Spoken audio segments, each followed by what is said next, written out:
The mother's eyes darted from street sign to street sign, her brow furrowed in frustration. The child, oblivious to the growing danger, sat quietly, watching as the world outside became more menacing.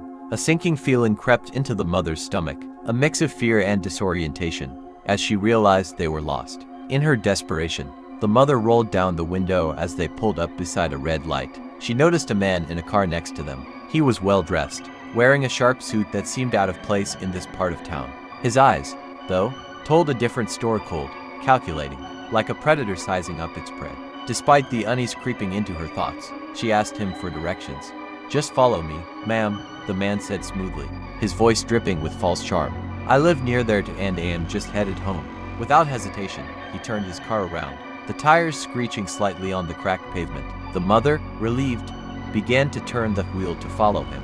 The child sat silently, staring at the man's car as it moved in the opposite direction. A thought lingered in the air, unspoken but heavy. Why would he need to turn around if he was already going that way? Just as the mother began to follow, a figure appeared.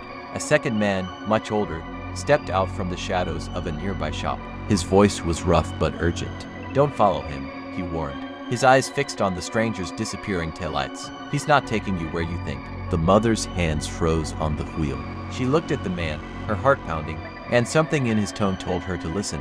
Confused, but trusting the second man's warning, the mother thanked him and followed his directions instead. She glanced back in time to see the first man's car speeding away, disappearing into the shadows of the derelict buildings. It wasn't until later that she learned the truth. The man had been leading them into the city's most dangerous, abandoned warehouse district, a place where people disappear and never come back. Had she followed him, her child might never have seen their 11th birthday.